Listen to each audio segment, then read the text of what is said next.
Here's bad news for investors. Taxes may still go up. Hello, I'm Steve Forbes, and this is What's Ahead, where you get the insights you need to better navigate these turbulent times. President Biden's multi-trillion-dollar Build Back Better bill may have been beaten back, but its enormous economy-killing tax increases could still pass.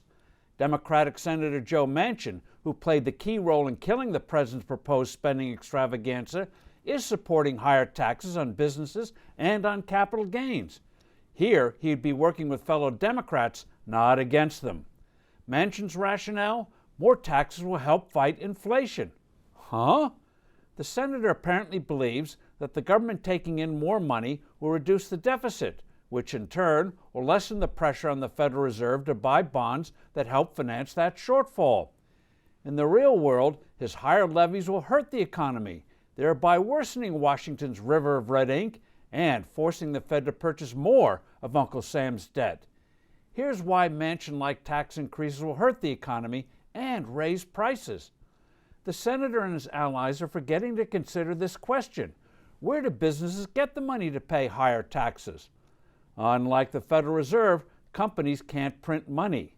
They get the cash from lower wages for workers and higher prices for what they sell. Shareholders get hit as well from lower dividends and lower stock prices that result from lower profits. Taxes are a cost of doing business. They are a burden.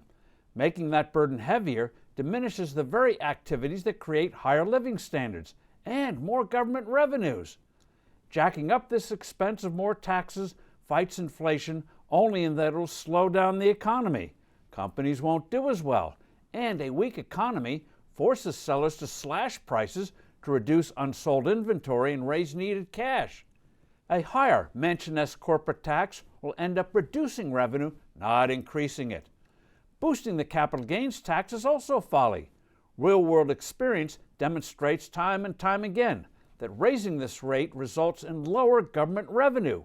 Owners will hold on to assets that have appreciated in value. They won't sell them. Conversely, cutting that levy also brings in more cash right away, always, as people decide to sell assets that have gone up in value. A lower tax penalty here means more revenue.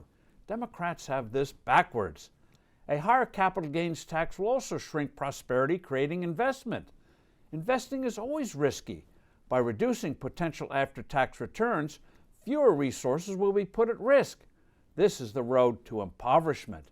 Higher taxes have never conquered inflation. They do the opposite, not only in raising costs, but also by stifling growth. The lack of growth puts political pressure on governments to spend more to help out a distressed populace. To get the money, politicians turn to printing more money, and we know where that leads. I'm Steve Forbes. Thanks for listening. Do send in your comments and suggestions, and I look forward to being with you soon again.